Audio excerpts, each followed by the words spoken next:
Este programa é livre para todos os públicos. Eu acredito que quanto mais maduro a gente fica, maior é a nossa capacidade de conviver com os contrários da vida. Mesmo porque eles estão por toda parte. Se tem uma coisa que a gente precisa perder naturalmente, é a visão ingênua das coisas. A primeira visão ingênua que a gente precisa vencer é de que tudo será como a gente quer que seja, né? Começa por aí. Já é um salto de maturidade quando a gente descobre que não, o mundo não vai girar, as coisas não vão ser do jeito que a gente imagina que tem de ser. Toda a realidade está imersa num processo vivo que dá a ela uma característica de ser também caótica. Não há harmonia o tempo todo.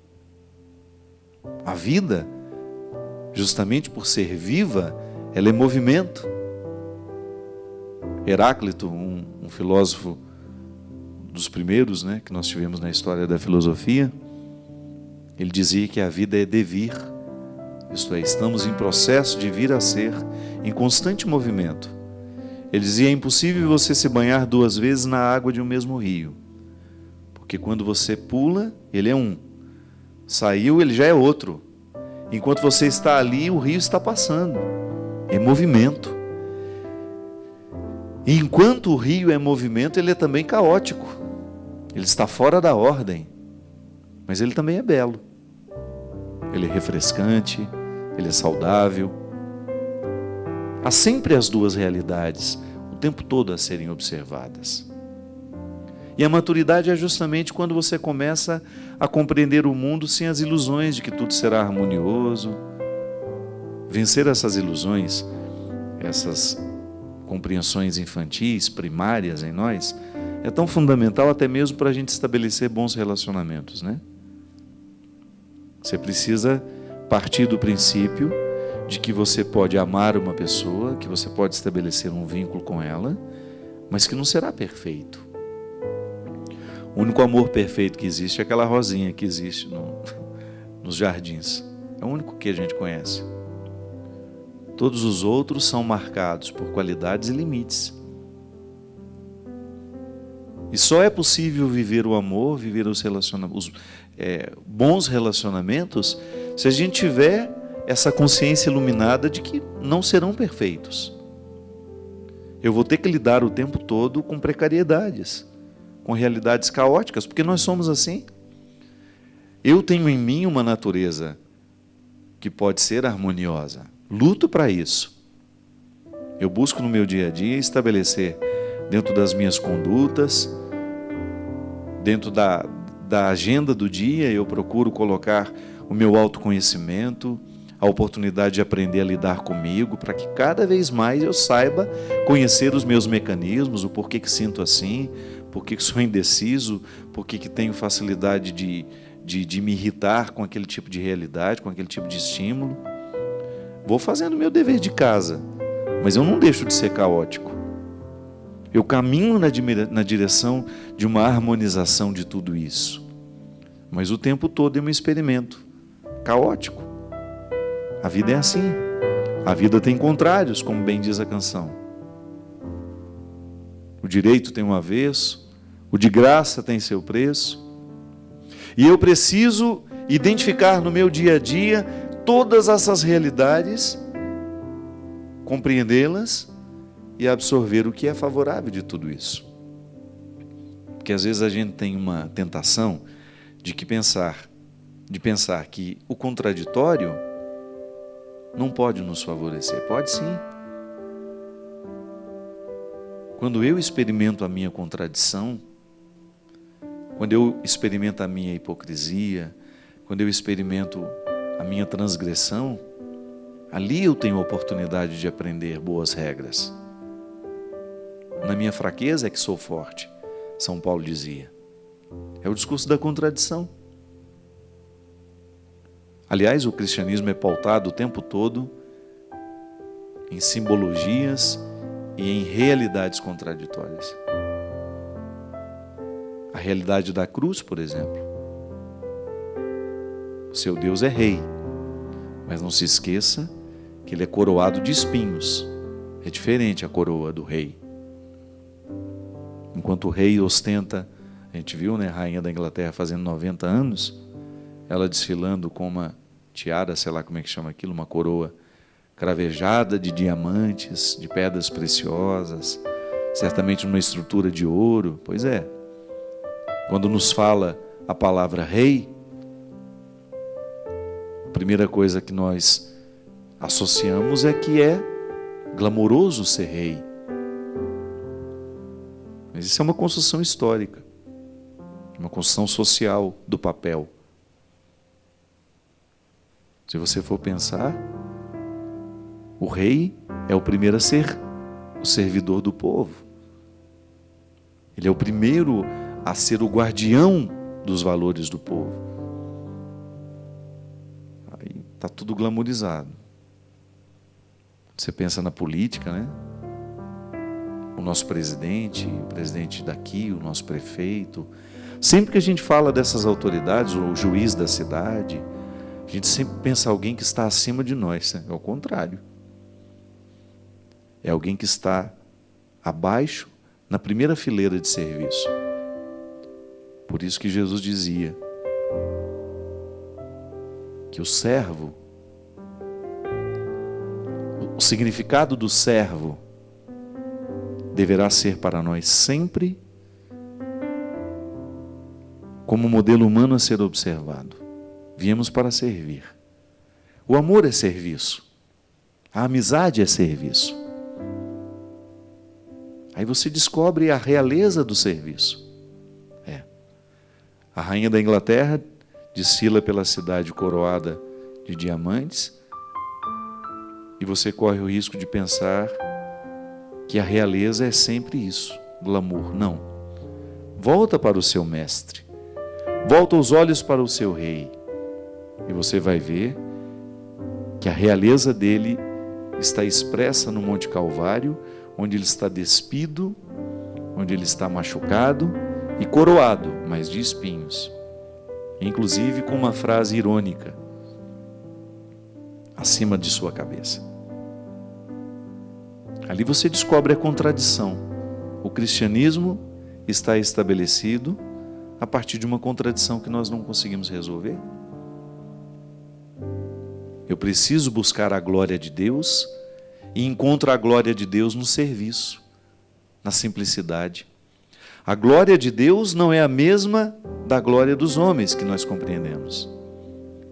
Quando eu falo a palavra realeza divina, eu não posso imaginar um trono onde está sentado um rei vestido com todos os recursos da vaidade, com todos os recursos da prepotência, com todos os recursos da arrogância, que são tão próprios dos reis que conhecemos, dos governantes que conhecemos. Não, você tem uma realeza prestes a dar a vida. Aí então você entende bem, se você quiser cumprir, se você quiser desdobrar essa realeza para os papéis que nós experimentamos. A minha mãe, por exemplo, é uma mulher que se desdobrou sempre para que eu tivesse vida. Deixou de dormir para que eu dormisse. Deixou de comer para que eu comesse. Deixou de se alimentar, né, para que eu estivesse alimentado. Passou frio para que eu estivesse aquecido. Aí eu descubro que isso é realeza. Isso é glória. É a glória do serviço. É a glória do amor. Que não fica na vitrine. Não é dourado, não é brilhante. Mas é fosco. A realidade amorosa é sempre fosca. E Jesus já alertava para isso, que ele dizia, quando você for fazer uma caridade, não fique contando o que fez, que a sua mão esquerda não saiba o que fez a direita. É isso. A realeza é outra. Não fique querendo o resultado que os reis procuram. Olhe para o seu rei, que foi alguém que fez tudo, a Sagrada Escritura fala isso também, passou pelo mundo somente fazendo o bem, e em nenhum momento voltou para cobrar o bem que fez. Foi rei, mas a realeza do serviço. de nunca esperar que o outro lhe oferecesse o mesmo que ele estava oferecendo. Radicalizou esse discurso. Quando for dar um banquete, não procure os seus amigos, não convide os mais íntimos. Saia à rua à procura dos que não têm ninguém. Encha a sua casa com essas pessoas. Prepare o banquete para eles. Ah, padre, por uma questão de segurança nós não vamos fazer isso. Nós estamos justificados o tempo todo. A gente finge ser cristão o tempo todo. E fingimos bem. Expulsamos, rejeitamos. Você acha que eu não observo isso em mim todos os dias? Sem medo de reconhecer aqui para você. Tantas vezes eu sou hipócrita, porque não sou capaz de fazer as mesmas escolhas de Jesus, porque não sou capaz de reconhecer o que de fato precisa de mim. Onde é que eu preciso exercer a realeza de Jesus? Sem vaidade, sem excessos, sem prepotências, sem arrogâncias. Até mesmo nas ideias. Jesus em nenhum momento impôs a ninguém um jeito de ser. Ele propôs, que era gentil que só. Educado, embora fosse firme, elegante no trato. Profeta, desafiador, mas extremamente elegante na maneira de fazer as coisas. Compreendia a palavra como serva, como a palavra que brota da boca de Jesus está o tempo todo a serviço de sua realeza, a serviço da salvação que Ele tem a nos oferecer. Então, nunca dizia uma palavra que não pudesse ser salvífica, ou que não colocasse a coroa de dignidade na vida de quem estava diante dele, necessitado daquela palavra. A realeza de Jesus é outra. É contraditório isso, eu sei. E se você não se acostumar a observar-se no meio de tantas contradições, o seu cristianismo também nunca será verdadeiro. Será uma falácia, uma conversa fiada, uma vaidade pessoal. Dentro das nossas comunidades isso é tão comum. Encontrar pessoas cruéis, mas todas disfarçadas, sob os disfarces do cristianismo. É a pior crueldade que pode existir. Porque se você lida com uma pessoa sabendo que ela é má, agora quando você lida com uma pessoa disfarçada de boazinha, exercendo-se em seu papel, ela sendo ela, né? Arquitetando toda aquela crueldade, isso é extremamente destruidor. Você destrói a fé de uma pessoa assim. É o caso da pedofilia. A gente viu, né, que teve um filme, eu não assisti ainda, ganhou o Oscar, e eu sei que o Vaticano deu uma palavra positiva sobre o resultado do filme enquanto uma reflexão que precisa ser feita. Ouvi alguma coisa lá, não sei exatamente quem foi que disse, mas alguém falou, um cardeal, dizendo que a reflexão que o filme faz é pertinente nos dias de hoje. Numa época em que nós não queremos mais acobertar os crimes, em que não estamos dispostos à mentira, porque foi Jesus que disse que a verdade nos liberta. O que é a pedofilia?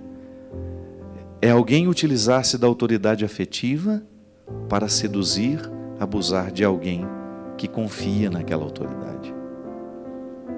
E pedofilia não é coisa de padres não, viu? Não se engane. Pedofilia acontece dentro da sua casa, com familiares. As pesquisas indicam. Eu acompanhei a CPI da pedofilia, eu sei o que eu estou falando. As pessoas que mais abusam de crianças não são padres, não são pastores, não. São padrastos, são tios, são cunhados, são irmãos, são pais. Eu acompanhei muitas coisas duríssimas de serem vistas. Alguém que tem uma autoridade, que deveria servir, porque esse é o papel bonito do amor. Eu tenho uma criança comigo, ela é inocente, eu quebro a inocência dessa criança, instauro nela um trauma definitivo, é para o resto da vida. Você quebra uma inocência, cria um trauma, porque você não foi capaz de administrar os seus desequilíbrios pessoais, as suas desarmonias. Machuca a sensibilidade de uma pessoa. Tá bom, aí você vai para outros aspectos das agressões. Uma palavra errada que você diz a um filho. Uma palavra errada que você diz a alguém a quem você tem autoridade afetiva sobre ela. Eu, como padre, é um perigo. Eu machucar definitivamente o processo de fé de uma pessoa por causa de uma palavra cruel que eu posso dizer. Sim, e também o outro na minha vida. Palavra machuca. É a coisa mais preciosa que nós podemos ter na vida, é a palavra. Mas ela pode matar, mas ela também pode fazer viver. Um carinho pode matar, pode. Se ele for mal intencionado, se ele for abusivo, se ele for desrespeitoso, se ele estiver quebrando uma inocência. Porque o que é mais triste na pedofilia é você pensar que a criança quase não acredita no que está acontecendo com ela, porque ela confia tanto naquele que está abusando.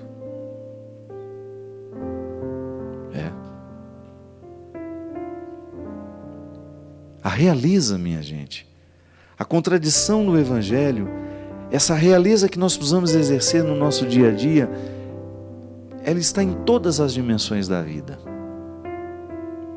A realeza de Jesus é o seu serviço, é a sua capacidade de se inclinar, de oferecer ao outro aquilo que ele tem de melhor, que eu preciso viver, que você precisa viver. Se a gente quiser pensar o nosso cristianismo com muita responsabilidade, teremos de passar a nossa reflexão por esse crivo. No que acreditamos? No que fazemos com o que acreditamos? E em que ponto dessa história, dessas muitas contradições que estão no mundo, nós nos situamos?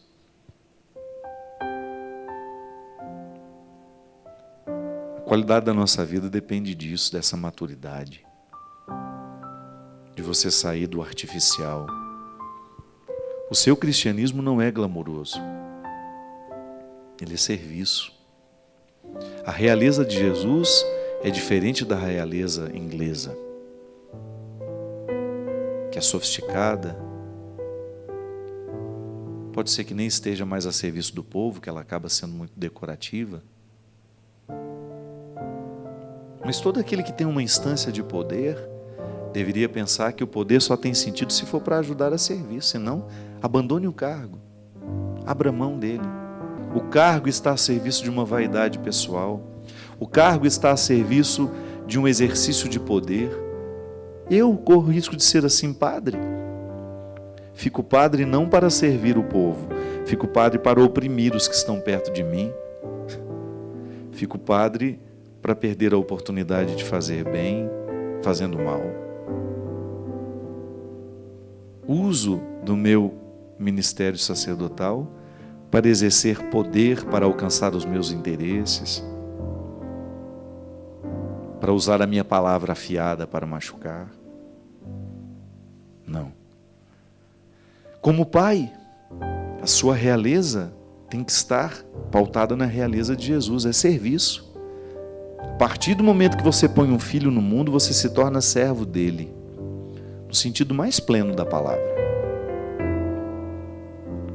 Você muda a sua vida por causa de um filho. Aliás, pais que não mudam as suas vidas por causa dos filhos que trouxeram ao mundo, precisam questionar a qualidade do amor que oferecem. Se continuam vivendo do mesmo jeito que antes, se não incorporaram responsabilidades que tornam a vida diferente, é perigoso. Pode ser que você não esteja amando como você precisa amar, na condição de servo. Ninguém lhe pediu que colocasse filhos no mundo. Ninguém lhe obrigou. Você escolheu trazê-los ao mundo. Ninguém nos obrigou a exercer o papel que nós exercemos. Mas a partir do momento que exercemos, e se somos cristãos, o nosso modelo está na contradição do Calvário. O nosso servo, o nosso rei, está coroado pelo sofrimento. Isso não é um dolorismo, mas é uma convicção muito interessante que nos coloca na perspectiva de um Deus que nos ensina a sangrar todas as realidades que nos distanciam do verdadeiro significado da vida, do verdadeiro objetivo da vida. Todas as realidades que nos distanciam do coração da existência. Sim, o ser humano é mais feliz à medida em que ele descobre a condição de servo.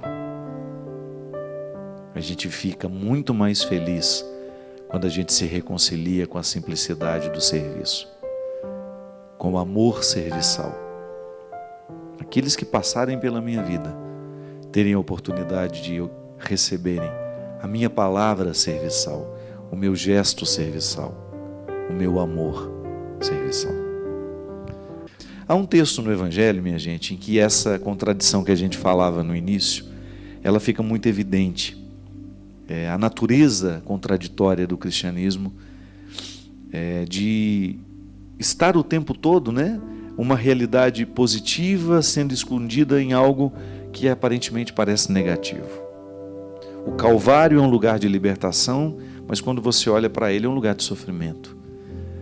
O túmulo de Jesus, o túmulo vazio, é a expressão máxima dessa intervenção de Deus na nossa vida, levando-nos também a experimentar os calvários e depois passando pela experiência do sepulcro vazio, que é a libertação e a ressurreição. Mas no paralelo da ressurreição você tem o Calvário. E Jesus, no momento em que estava fazendo um encontro com as pessoas, ele tinha em muitos momentos da vida dele, de maneira muito simples, muito direta, ele reúne as pessoas e começa a ensinar verdades profundas de maneira simples. Ele faz aquele sermão da montanha, que nós temos as bem-aventuranças, onde ele é um conjunto de frases que justamente nos mostram o poder que essa contradição tem dentro do contexto do Evangelho. Fala assim: felizes os pobres, diz, no espírito, porque deles é o reino dos céus. Felizes os que choram, porque serão consolados. Felizes os mansos, porque receberão a terra em herança. Felizes os que têm fome e sede de justiça, porque serão saciados. Felizes os misericordiosos, porque alcançarão misericórdia. Felizes os que promovem a paz, porque serão chamados filhos de Deus. Felizes os perseguidos por causa da justiça, porque deles é o reino dos céus. Felizes sois vós quando vos injuriarem, perseguirem e, mentindo, disserem tudo mal contra vós por causa de mim.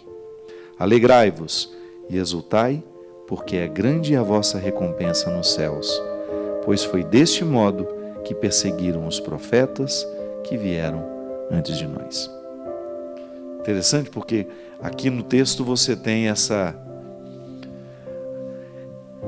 realeza exposta, porque no primeiro momento a gente pode ficar parado na formulação inicial, das coisas, das realidades, e a gente não chegar ao coração delas. A bem-aventurança é um discurso que, se você fica parado na porta e você não ousa entrar no coração dela, você não entende nada. No coração dessa contradição está o aprendizado. Como é que pode ser feliz aquele que está sendo injustiçado? Não tem solução. Mas somente quando nós passamos pela realidade, quando nós vivemos e experimentamos isso na nossa pele, você vê que Jesus tem razão. Na teoria, não. Agora, na pele, quando lhe dói a injustiça, você percebe que uma grandeza está sendo fomentada no mesmo momento em que cresce a dor da injustiça, a dor de estar sendo injustiçado, cresce também a certeza e a recompensa de não ser você aquele que calunia, aquele que é injusto, aquele que faz o mal. Aí você vai vivendo a elaboração desse cristianismo pelos avessos. Eu digo isso porque nós estamos vivendo um momento tão pesado no nosso país, né? Onde tantas coisas difíceis estão acontecendo. E a partir dessas realidades difíceis, tantas contendas entre nós, tantas agressões em nome daquilo que nós compreendemos justo, em nome daquilo que compreendemos verdadeiro. Nós só vamos sobreviver com dignidade neste processo todo se a gente fizer a opção pelas bem-aventuranças, se a gente optar por viver tudo isso com muita serenidade, de você não permitir que a ira do outro inflame a sua, de você não permitir que os males que estão hoje no mundo, as crueldades que estão sendo cometidas, eu não estou tomando partido, eu estou olhando a realidade como um todo. Nos dois lados há sofridos, nos dois lados há cruéis. Nos dois lados nós encontramos quem comete crueldade e dos dois lados nós encontramos quem sofre com essas crueldades. Agora, de alguma maneira, esses dois lados nos cercam e nós precisamos manter a serenidade para que a gente não dispense a misericórdia, a caridade que o cristianismo nos sugere no momento de tanta luta e de tantos conflitos como nós vivemos hoje no nosso país. Atender aqui algumas pessoas que nos escrevem. Padre Fábio, eu não sei como fazer. Namoro faz quase 5 anos e neste tempo todo o meu namorado sempre se mostrou muito correto. E essa semana descobri que ele mentiu para mim. Ele foi em uma casa noturna de mulheres por curiosidade, ele disse que não aconteceu nada, porém eu não consigo acreditar em nem perdoar. Eu amo muito, mas não sei que rumo tomar. Me ajude, o que devo fazer? Minha filha, quando nós amamos, quando a gente fez a opção pelo outro, a gente vai ter que viver a dinâmica do perdão diariamente, né? Não tem como você amar, fazer a escolha pelo outro, sem viver a dinâmica do perdão. Ah, mas é grave o que ele fez? Não sei, você precisa administrar as consequências do que ele fez e ter condições de olhar para o futuro, sabendo que você terá sempre essa pessoa defeituosa do seu lado, uma pessoa propensa ao erro. Se você dispensar todo mundo que errar com você, não vai sobrar ninguém. Ainda mais quando o assunto é casamento, né? Quando o assunto é namoro, você não tem outra escolha senão administrar os limites do outro. Claro, você não vai ficar fazendo uma luta sozinha. Eu acho que isso é um discurso muito simplista. Quando nós ficamos falando às mulheres que elas precisam ser pacientes com seus maridos, ou quando nós dizemos aos maridos que precisam ser pacientes com suas mulheres, tá bom? O discurso tem que servir para os dois lados. Se eu tenho um relacionamento com uma pessoa e essa pessoa pisa na bola comigo o tempo todo e não faz nenhum esforço para modificar o comportamento, eu tenho o direito de exigir um posicionamento ali, talvez de maneira mais radical, ou até mesmo um rompimento. Namoro foi feito justamente para terminar, né? Termina bastante o namoro para depois você não precisar terminar o casamento. O namoro é o tempo de experimentar o definitivo. É a oportunidade que você tem de ver no temporário aquilo que será uma escolha definitiva. Agora, se você não estiver disposta a perdoar um erro do seu namorado, não vai ter condições de namorar com ele. não vai ter condições de estabelecer um projeto de futuro com ele. É a velha história, o amor é precário. É administrando precariedades no dia a dia que a gente se descobre amantes. Amantes no sentido de sermos envolvidos pelo amor, né? De estarmos envolvidos pelo amor, no movimento do amor. O movimento do amor, ele é dinâmico, claro, por ser um movimento já é dinâmico. Agora, é na dinâmica do amor que nós vamos descobrir e identificar o que pode purificá-lo. É como se nós colocássemos os filtros para que os relacionamentos se encaminhem para serem cada vez mais harmoniosos. Porque é muito bom você vencer conflitos que estão estabelecidos com as pessoas que você ama. Não é interessante você viver um casamento sempre caótico, uma amizade sempre caótica. Essa semana mesmo estava conversando com um amigo que não sabe mais o que fazer com o namoro dele, que toda vez que volta, as promessas são sempre de que viverão de maneira equilibrada aquele relacionamento, mas já estão tentando isso há mais de 4 anos. Um desgaste terrível, eles se fazem tanto mal, mas ficam iludidos de que podem ser diferentes, né? Mas as estruturas pessoais não estão preparadas para o amor. São tão egoístas nas suas particularidades, depois querem ajuntar esses egoísmos. Ninguém abre mão, ou então só um tem que abrir mão o tempo todo. Isso não é saudável. Amor é parceria, minha gente, é contrato. É um contrato que a gente não assina no cartório, claro, mas é um contrato que nós assinamos emocionalmente. Olha, eu quero ser seu amigo, eu quero que você seja meu amigo, mas nós teremos regras para essa amizade, porque senão ela não fica harmoniosa. Até entre pai e filho precisa ter, entre mãe e filho. Todos os relacionamentos precisam ter regras, porque senão a gente não chega à harmonia.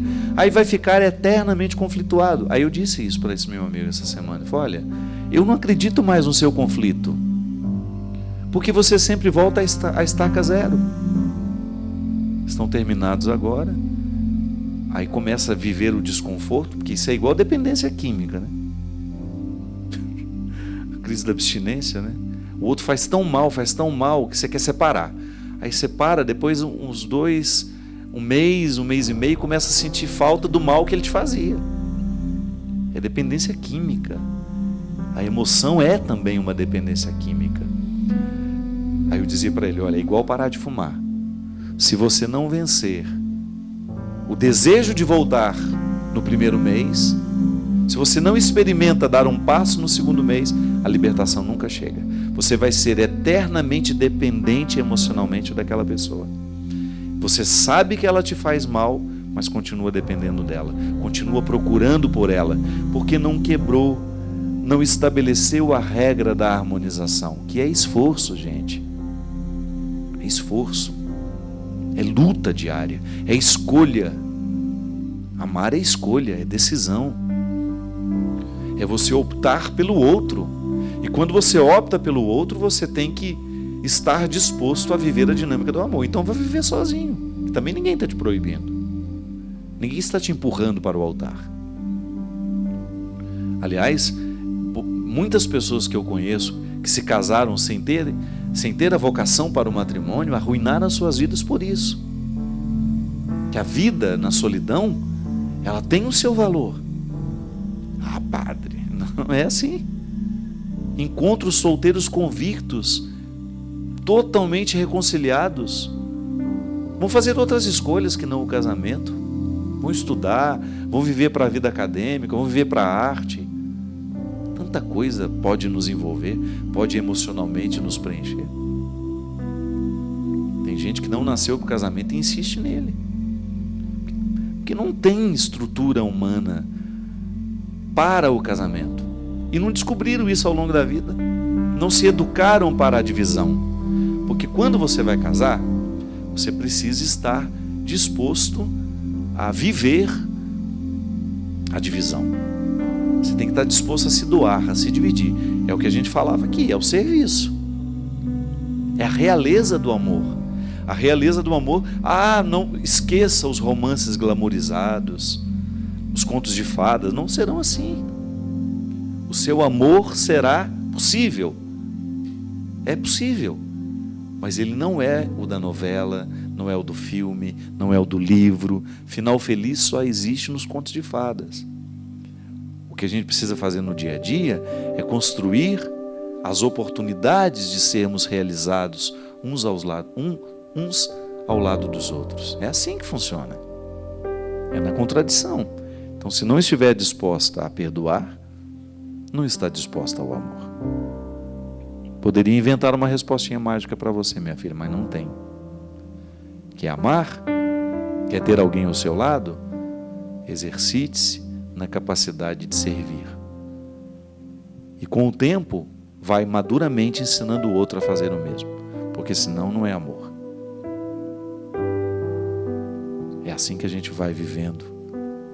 É assim que a gente vai descobrindo os benefícios desse serviço, dessa realeza. Que Deus nos ajude, né? Nós estamos tão caóticos ultimamente. Estamos quase que acostumados ao caótico, como esse meu amigo, que se acostumou tanto ao caótico que sente falta. Não.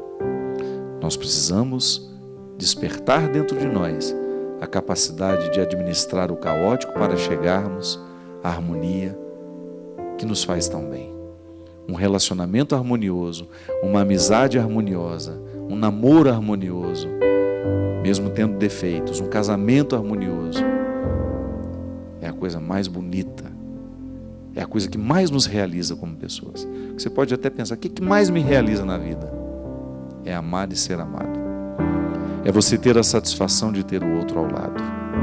É você desfrutar, saber que o outro tem defeito, mas é muito bom estar ao lado dele, porque aquilo que existe de bom prevalece. Que Deus nos ajude nessa luta. Que Deus nos ajude nesse empenho. Obrigado pela sua presença, pela sua companhia. Derrame sobre todos nós a bênção e a proteção do céu, o Deus Todo-Poderoso, Pai, Filho e Espírito Santo.